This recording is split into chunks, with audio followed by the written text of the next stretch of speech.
बिस्मिल्लाहिर्रहमानिर्रहीम। अस्सलामु अलैकुम वरहमतुल्लाहि वबरकातुहू। डियर स्टूडेंट्स, उम्मीद है आप सब खैरियत से होंगे। मैं हूं आपका टीचर मोहम्मद आसिफ हुसैन और हम डिस्कस कर रहे हैं chemistry class 9th। Dear students, previously हमने पढ़ा था chapter number 7 acid base chemistry, जिस चैप्टर का नाम है, और हमने उसका इंट्रो पढ़ा था। इंट्रो में हमने पढ़ा था कि एसिड क्या है और बेस क्या है।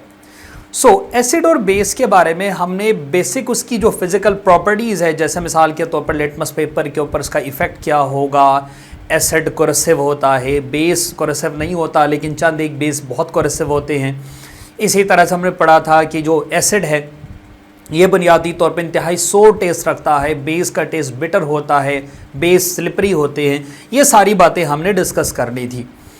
आज का जो हमारा टॉपिक है वो बुनियादी तौर पर बड़ा इंपॉर्टेंट एक लॉन्ग क्वेश्चन है, और ये है Arrhenius concept of acid and base. Topic actual में है concepts of acid and base. दो कॉन्सेप्ट्स आपकी बुक में हैं, एक आर्हीनियस है और एक ब्रॉन्स्टेड-लोरी है। ये दो कॉन्सेप्ट्स आपकी बुक में हैं related to acid and base, कि दो साइंटिस्ट हैं, उन दोनों ने एसिड के बारे में क्या कहा, बेस के बारे में क्या कहा, ये दरअसल हमने डिस्कस करना है। तो आइए स्टार्ट करते हैं। और स्टार्ट हम कहां से करेंगे? Concepts of acid and base, but आज का हमारा टॉपिक होगा Arrhenius concepts of acid and base.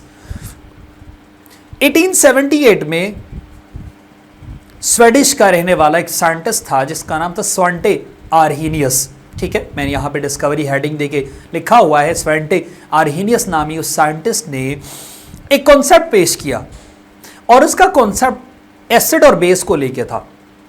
ये तो हमने कह दिया कि एसिड सोर टेस्ट होता है, एसिड से निकला है, बेस स्लिपरी होता है और इसका बिटर टेस्ट होता है।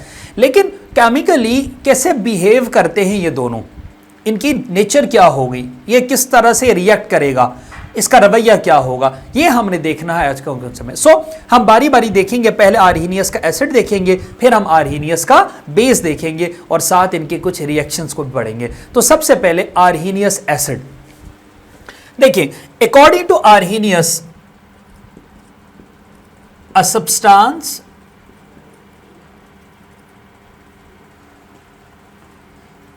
व्हेन डिसोसिएट, ऐसी कोई चीज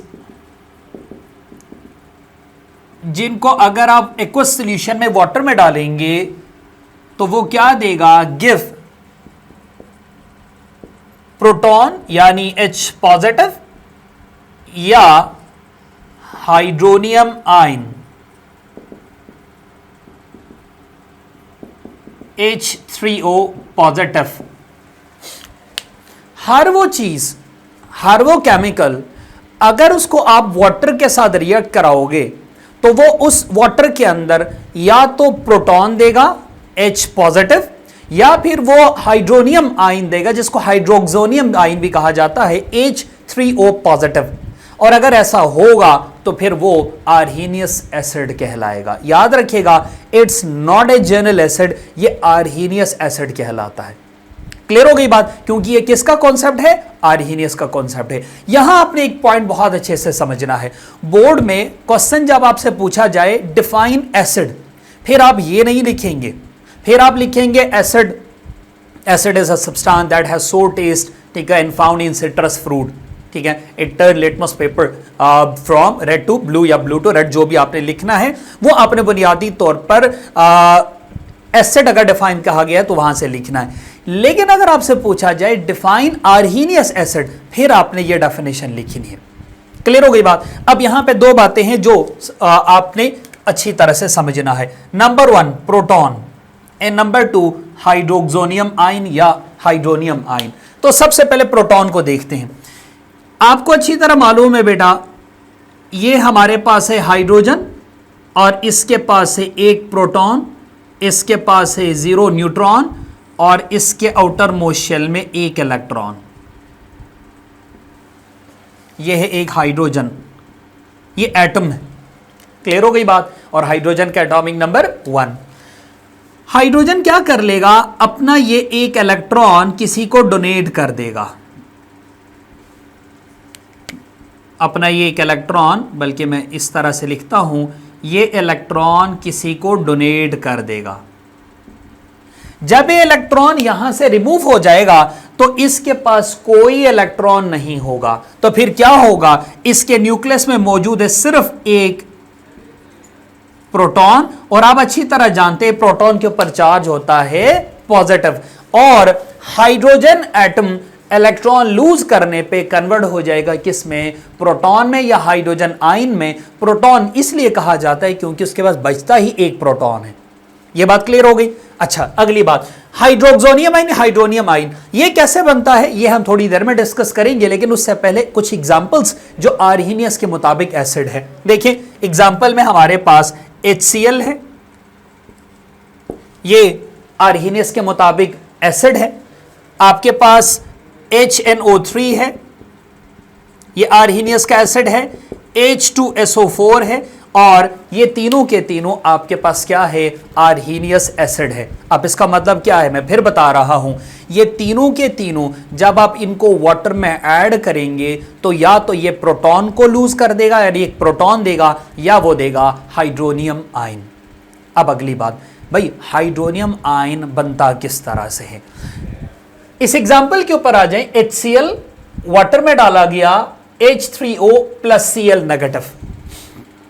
होता बुनियादी तौर पर क्या है बेटा कि ये जो आपके पास HCl है ना, सबसे पहले इस HCl ने ब्रेक होना, इसने टूटना है।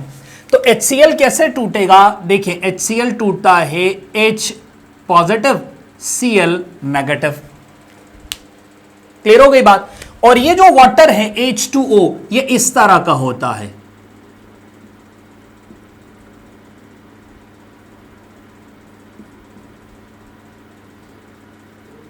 ये पार्शल नेगेटिव,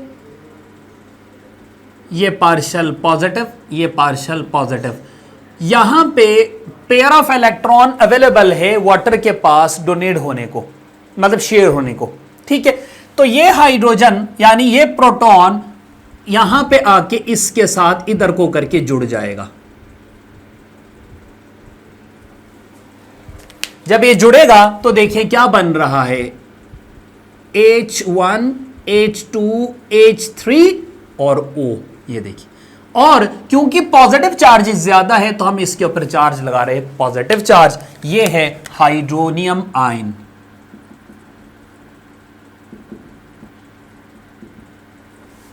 हाइड्रोनियम आयन, साथ में पीछे बचा एक अदद क्लोरीन, वो उसके ऊपर नेगेटिव चार्ज आ गया।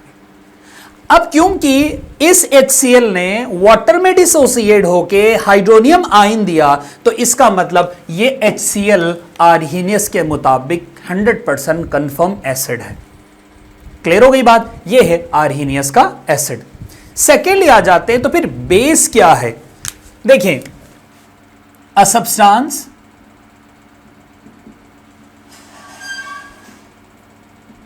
which dissociate in water give hydroxide ion,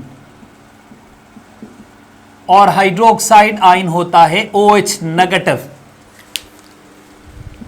basically बात यह हो रही है कि आर्हीनियस के मुताबिक बेस वो सब्सटेंस है जिसको पानी में डाला जाए। याद रखिएगा वाटर मीडियम आपने बोलना नहीं है, यहां बहुत जरूरी है वाटर मीडियम का जिक्र करना। ये किसी और अल्कोहल में, बेंजीन में, फिनोल में, किसी और सॉल्वेंट में ये काम नहीं करेगा, ये वाटर में करेगा। यानी इसका जो रवैया है, बिहेवियर है, ये प्योरली वाटर बेस है। तो आपने इस पॉइंट को जहन में रखना है, बेस को जब भी वाटर में डाला जाए तो बेस जरूर आपको क्या प्रोवाइड करेगी, OH नेगेटिव हाइड्रोक्साइड आयन। और अगर ऐसा हो तो फिर उसको हम कहेंगे आर्हीनियस बेस। वो नॉर्मल बेस नहीं है, वो आर्हीनियस बेस है। कैसे, जैसे एग्जांपल आपके पास है बेटा NaOH number 1, number 2 KOH, number 3 हम इसमें जिक्र करेंगे CaOH ट्वाइस। ये तीनों के तीनों आपके पास क्या है, आर्हीनियस बेस है। लो जी, इसको भी हम देख लेते हैं रिएक्शन के थ्रू, क्या आया ऐसा होता है या नहीं। यहां रिएक्शन देखें बेटा, ये है सोडियम हाइड्रोक्साइड, सोडियम हाइड्रोक्साइड। जब इसको आप तोड़ेंगे तो देखें ये स्प्लिट होता है। सोडियम हाइड्रोक्साइड को जब तोड़ा जाता है ना, सोडियम के ऊपर as usual positive charge, OH के ऊपर नेगेटिव चार्ज। तो देखें ये स्प्लिट हो गया और यहां आपको टारगेट था OH नेगेटिव हाइड्रोक्साइड आयन, क्योंकि इसको भी वाटर में डाला गया है और जिस चीज को वाटर में डालने पे OH नेगेटिव दे दें तो वो चीज क्या होगी, आर्हीनियस बेस होगी। तो ये हमारे पास यहां से साबित हुआ। अब अगली बात बहुत इंपॉर्टेंट है बेटा, role of water in Arrhenius concept. अब मैंने एसिड के बारे में भी बताया कि वाटर में डिसोसिएट होगा, बेस के बारे में भी बताया कि वाटर में डिसोसिएट होगा। सवाल यह है कि क्यों कर होगा, कैसे होगा। सबसे पहले यह है वाटर का एक मॉलिक्यूल, ठीक। इस वाटर के मॉलिक्यूल में आपने यह बात जहन में रखनी है बेटा, ऑक्सीजन के पास होते हैं टोटल 6 इलेक्ट्रॉन्स। ऑक्सीजन के पास 6 इलेक्ट्रॉन्स, ठीक है। इसको जरा अच्छे से समझेगा।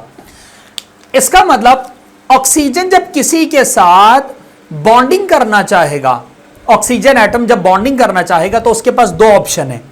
ऑप्शन नंबर 1, ये किसी से 2 इलेक्ट्रॉन ले ले और अपना आखिरी शेल कंप्लीट करे, 8 इलेक्ट्रॉन स्टेबल हो जाएगा। Point number 1। पॉइंट नंबर 2, ये किसी के साथ अपने 2 इलेक्ट्रॉन्स शेयर करे, 6 उसके अपने, 2 किसी और के, शेयरिंग होगी तो 8 पूरे हो जाएंगे। यहां वो 2 इलेक्ट्रॉन्स कौन कर रहे हैं, ये 2 हाइड्रोजन। कैसे, यहां पे देखिएगा। अब इस वाटर के पास, सॉरी ऑक्सीजन के पास देखें 1 इलेक्ट्रॉन यहां है और ये शेयर करेगा इस हाइड्रोजन के साथ और 1 इलेक्ट्रॉन शेयर करेगा इस हाइड्रोजन के साथ। अब ये बनने को तो बन गया H2O, लेकिन इसके पास अभी भी पेयर ऑफ इलेक्ट्रॉन है जो किसी के साथ शेयर हो सकते हैं, और वही पेयर ऑफ इलेक्ट्रॉन ये हाइड्रोजन यानी H पॉजिटिव क्या कर लेगा, इसके साथ जुड़ जाएगा। यहां के देखें बेटा, सबसे पहले ये ऑक्सीजन, ऑक्सीजन में देखें इलेक्ट्रॉन नंबर ये 1, ये 2, ये 3, ये 4 और ये 5, ठीक है। लेकिन अगर हम टोटल में देखा जाए तो 2, 4, 6 और 8। फॉलो की, फिर से बता रहा हूं, देखें 2 इलेक्ट्रॉन यहां शेयर हो रहे हैं, 2 इलेक्ट्रॉन यहां शेड हो रहे हैं, 4 2 इलेक्ट्रॉन यहां शेड हो रहे हैं, 6 2 ऊपर पड़े हुए 8। अब पहले था ये H2O, यूं था। अब एक प्रोटॉन इसमें ऐड हुआ। मैं फिर बता रहा हूं, प्रोटॉन वो हाइड्रोजन आयन है जिसका आखिरी शेल खाली हो, जिसमें कोई इलेक्ट्रॉन ना हो। तो आपको पता है आखिरी शेल में या तो 2 इलेक्ट्रॉन होंगे स्टेबल या 8 इलेक्ट्रॉन होंगे, और इस प्रोटॉन को नजर आ रहा है कि यहां पे पेयर ऑफ इलेक्ट्रॉन अवेलेबल है, तो फिर वो उस पेयर ऑफ इलेक्ट्रॉन को अपने साथ क्या कर लेगा, शेयर करा लेगा। ऑक्सीजन को कहेगा भाई ये पेयर ऑफ इलेक्ट्रॉन मेरे साथ शेयर कर दो, तो उससे क्या होगा, ये देखिए ये 1 हाइड्रोजन, ये 2 हाइड्रोजन, ये 3 hydrogen, 1 oxygen, 3 hydrogen H3, 1 oxygen H3O, और क्योंकि 3 हाइड्रोजन है तो पॉजिटिव चार्ज, ये बना हाइड्रोनियम आयन या हाइड्रोक्सोनियम आयन, दोनों नाम आपकी बुक में दिया हुआ है। क्लियर हो गई बात। इस तरह से वाटर इंतहाई इंपॉर्टेंट रोल प्ले करता है आर्हीनियस के कॉन्सेप्ट में, चाहे वो एसिड का कॉन्सेप्ट हो या बेस का कॉन्सेप्ट हो। क्लियर हो गई बात। ये दूसरा पॉइंट आ गया। तीसरा पॉइंट बड़ा इंपॉर्टेंट है, 4 water molecule can surround proton. Proton के गिरद यानी H पॉजिटिव के गिरद 4 वाटर के मॉलिक्यूल जुड़ सकते हैं by forming a weak intermolecular forces. एक प्रोटॉन के गिरद 4 वाटर के मॉलिक्यूल जुड़ सकते हैं। कैसे जुड़ेंगे, जुड़ने का अंदाज सबका एक होगा। ऑक्सीजन के ऊपर है पार्शियल नेगेटिव चार्ज, ऑक्सीजन के ऊपर पार्शियल नेगेटिव चार्ज, और वाटर में जो हाइड्रोजन होगा या होंगे दोनों के ऊपर होंगे पार्शियल पॉजिटिव चार्ज, और पार्शियल पॉजिटिव पार्शियल नेगेटिव के दरमियान मॉलिक्यूल के दरमियान एक वीक फोर्स बनेगी, उसे कहते हैं इंटरमोलेक्युलर फोर्स, जिसको हम डॉट से शो करते हैं। तो फिर क्या होगा, ऑक्सीजन चारों तरफ से वाटर मॉलिक्यूल को, ऑक्सीजन दरमियान में होगा, वाटर का हाइड्रोजन एक तरफ, दूसरे वाटर का हाइड्रोजन एक तरफ, तीसरे का एक तरफ, चौथे का एक तरफ जुड़ जाएंगे। जैसे यहां देखिए ये आपके पास है वाटर का प्रोटॉन, ये है प्रोटॉन, इसके आखिरी शेल में कोई इलेक्ट्रॉन नहीं है। तो सबसे पहले इसके ऊपर पॉजिटिव, ऑक्सीजन के ऊपर नेगेटिव, तो इनके दरमियान देखिए एक फोर्स ऑफ अट्रैक्शन क्रिएट हो रही है। ये H2O1,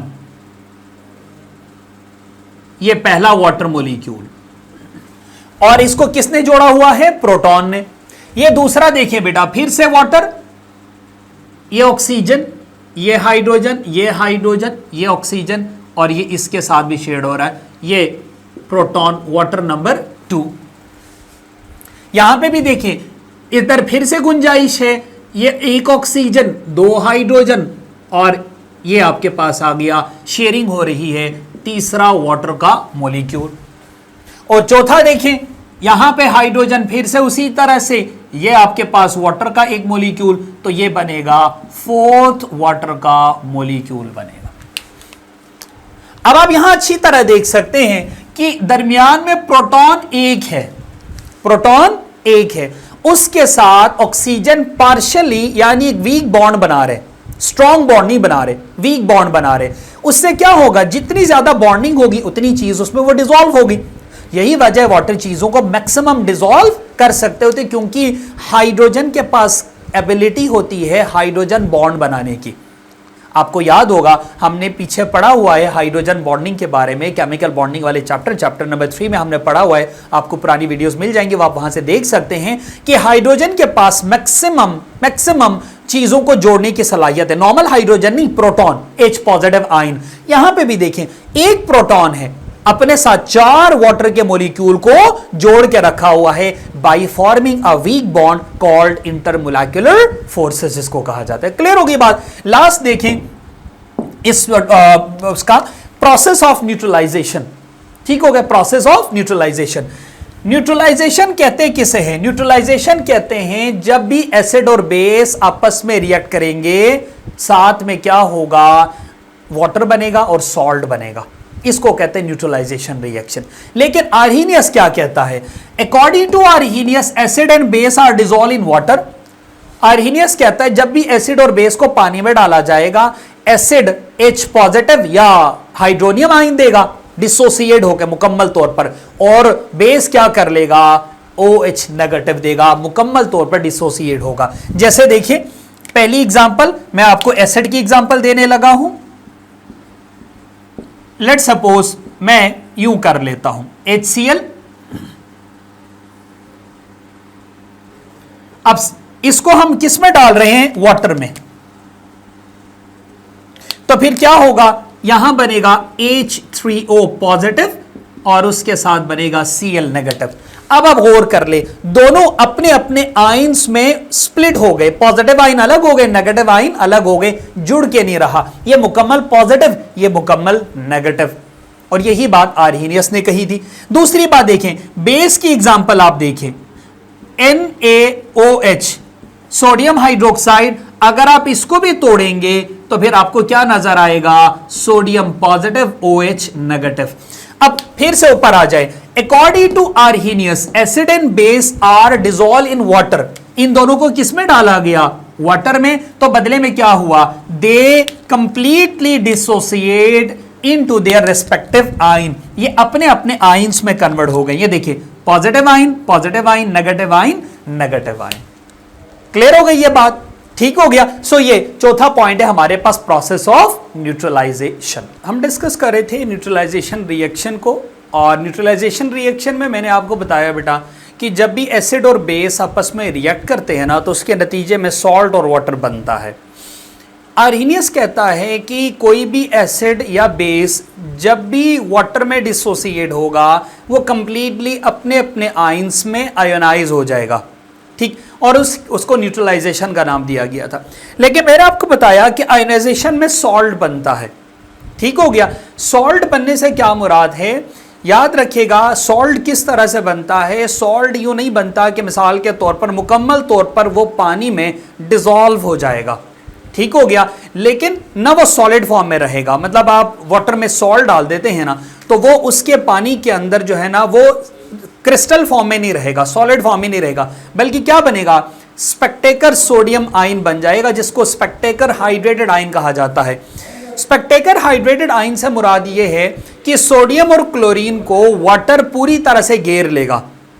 ठीक है, सोडियम अपने आयन में रहेगा, क्लोरीन अपने आयन में रहेगा, और उनको चारों तरफ से सोडियम और आयन को वाटर घेर लेगा। ठीक हो गया, सोडियम को वाटर का जो ऑक्सीजन है वो कवर कर लेगा, और जो क्लोरीन है उसको कवर कर लेगा हाइड्रोजन, क्योंकि क्लोरीन के ऊपर नेगेटिव चार्ज, उसका सामना होगा हाइड्रोजन से वाटर का, और ऑक्सीजन का सामना होगा किसके साथ? सोडियम के साथ। देखिए reaction of hydronium ion and hydroxyl ion. अब हमने एसिड और बेस को जब वाटर में डाला तो दो चीजें हमें देखने को मिली।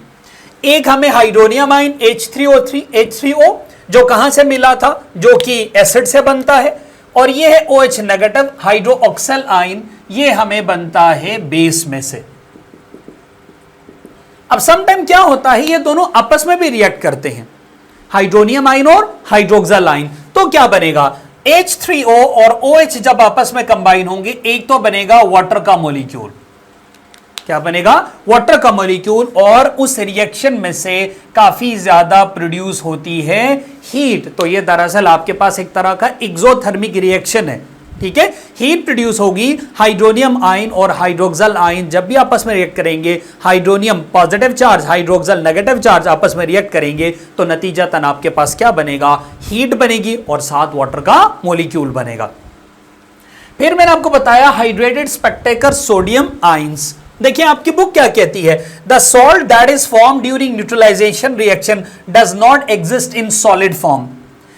न्यूट्रलाइजेशन रिएक्शन के दौरान जो भी रिएक्शन होगा, जो सॉल्ट बनेगा, वो सॉलिड फॉर्म में नहीं होगा। फिर क्या होगा? It remains present in the solution in the form of spectator hydrated ions. किस तरह से?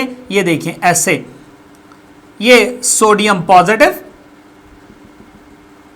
और ये क्लोरीन नेगेटिव, इनका सामना होगा वाटर के मॉलिक्यूल के साथ। ये देखें, ये ऐसे वाटर इसको इधर से भी घेर लेगा, वाटर का मॉलिक्यूल इधर से भी आएगा, वाटर का मॉलिक्यूल इस तरफ से भी आएगा, इधर भी वाटर के मॉलिक्यूल, क्योंकि H2O है ना, तो मैं तीन तीन सर्कल बना रहा हूं, दो हाइड्रोजन के लिए, एक ऑक्सीजन के लिए, ये इस तरह से कवर कर लेगा। तो फिर क्या होगा? ये क्लोरीन और ये सोडियम अपने अपने आयंस में बटे रहेंगे। ये मुकम्मल तौर पर क्रिस्टल फॉर्म में भी नहीं रहेगा और मुकम्मल तौर पर स्प्लिट भी नहीं हो जाएगा, बस वाटर उसको घेर रखेगा। यही वजह है सोडियम क्लोराइड का ना, उसकी प्रॉपर्टी नहीं बदलती। अगर आप पानी, नॉर्मल पानी पीते हो, नमक वाला पानी पीते हो, तो आपको नमक का टेस्ट क्यों आएगा? क्योंकि उस पानी के अंदर सोडियम और क्लोरीन के जो आयंस है ना, वो हाइड्रेटेड स्पेक्टेकर आयंस है। स्पेक्टेकर यानी बिखरा हुआ, लेकिन बिखरने के बाद उसको घेरा हुआ किसने? हाइड्रेटेड, हाइड्रोजन ने, यानी वाटर ने। तो वाटर ने उस सोडियम और क्लोरीन को दोनों तरफ से घेर रखा है, ताकि सोडियम और क्लोरीन दोबारा आपस में जुड़े ना। यही वजह है, आप नमक वाले पानी को गर्म करोगे, पानी उड़ जाएगा, पीछे नमक रह जाएंगे। क्या होगा? ये सारा का सारा रेड वाले जो वाटर है ये उड़ जाएंगे, तो पीछे सोडियम और chlorine, sodium positive chlorine negative, दोबारा से आपस में जुड़ जाएंगे। क्लियर हो गई बात? अब आपके पास दो तरह के एसिड्स और दो तरह के बेस है। आखिरी ये हमारा पार्ट होगा इसका। स्ट्रॉन्ग एसिड, जिसका दूसरा नाम है मिनरल एसिड कहा जाता है, और वीक एसिड, जिसका दूसरा नाम है ऑर्गेनिक एसिड। वैसे भी आपने पढ़ा हुआ है, दो तरह के एसिड होते हैं, एक ऑर्गेनिक, एक मैन मेड एसिड। ऑर्गेनिक वाला जो नेचुरली मौजूद होगा, मैन मेड एसिड या मिनरल एसिड, जिसको हम मिनरल की मदद से खुद तैयार करते हैं। स्ट्रॉन्ग एसिड कौन है? Acid which ionise completely.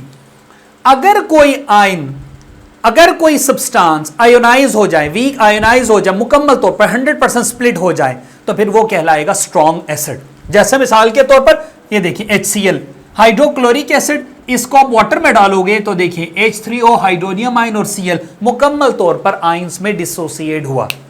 ये स्ट्रॉन्ग एसिड की एग्जांपल है। अलबत्ता आपके पास एक और नई बात आ रही है, diprotic acid, which give 2 proton, जो एट अ टाइम 2 प्रोटॉन दे सके, 2 H पॉजिटिव। हालांकि एसिड का काम है H पॉजिटिव देना, यहां पे सल्फ्यूरिक एसिड रिएक्शन के दौरान 2 प्रोटॉन देंगे, इसीलिए सल्फ्यूरिक एसिड डिसोसिएट एक स्टेप में नहीं होता, 2 स्टेप्स में यह डिसोसिएट होता है।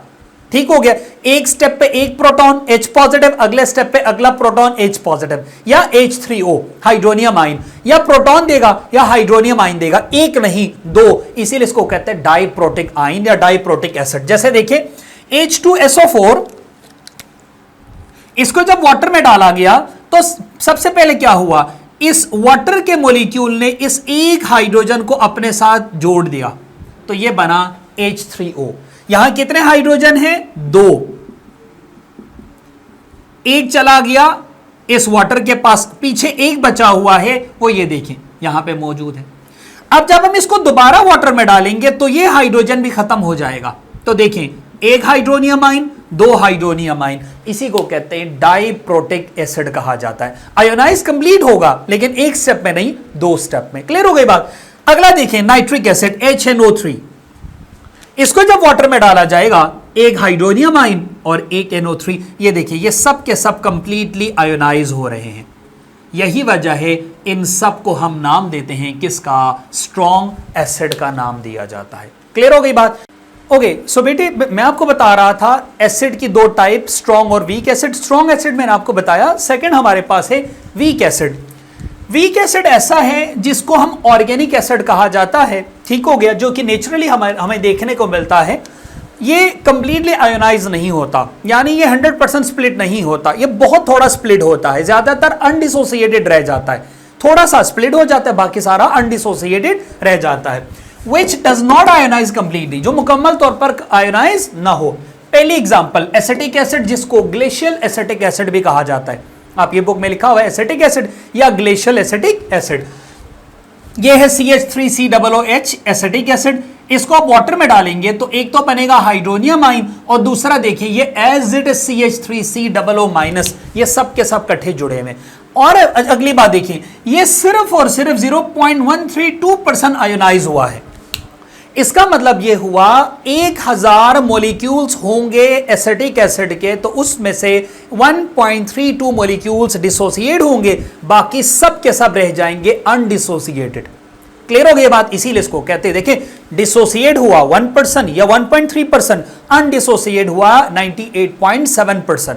तो अनडिसोसिएट ज्यादा हुआ तो वो वीक एसिड कहलाएगा। सेकेंड एग्जाम्पल है फॉर्मिक एसिड HCOOH। इसको वाटर में डालेंगे तो ये H3O बनेगा पॉजिटिव और HCOO-। इसकी परसेंटेज देखिए 1.06%। इसका मतलब ये हुआ टोटल अगर 1000 मॉलिक्यूल्स आप फॉर्मिक एसिड के डालेंगे, 1000 मॉलिक्यूल, उसमें से 987 अनडिसोसिएट रह जाएंगे और जस्ट 13 मॉलिक्यूल्स डिसोसिएट होंगे। जस्ट 13 मॉलिक्यूल डिसोसिएट हो जाएंगे, बाकी 13 मॉलिक्यूल, बाकी जो आपके पास 987 है वो जुड़े रहेंगे, 987 जुड़े रहेंगे और तकरीबन 13 जो है ना मॉलिक्यूल डिसोसिएट हो जाएंगे। क्लियर हो गई बात। ओके, सो जिस तरह से एसिड की 2 टाइप्स है, स्ट्रॉन्ग और वीक, बेस की भी 2 टाइप्स है। शॉर्ट क्वेश्चन के तौर पे इंपॉर्टेंट है, एक है आपके पास स्ट्रॉन्ग बेस और एक आपके पास है वीक बेस। बेस की वो टाइप जो कंप्लीटली आयोनाइज हो पॉजिटिव और नेगेटिव में, वो स्ट्रॉन्ग बेस। जो इनकम्प्लीट आयोनाइज हो वो वीक बेस। जैसे देखिए NaOH को जब आप पानी में डालोगे तो देखें सोडियम टोटली अलग हो जाएगा, OH टोटली अलग हो जाएगा। यह है पोटेशियम हाइड्रोक्साइड, इसको वाटर में डालेंगे तो पोटेशियम अलग हो जाएगा, OH अलग हो जाएगा। यह है स्ट्रॉन्ग बेस, मुकम्मल आयोनाइज। जो वीक बेस है देखें, यह है ammonium hydroxide NH4OH, ammonium hydroxide. इसको पानी में डाला तो NH3 कंबाइन रह गए, 3 हाइड्रोजन 1 नाइट्रोजन, ये एक बड़ा मॉलिक्यूल है, और OH अलग हो गया। इसका मतलब ये आयोनाइज हुआ इनकम्प्लीटली,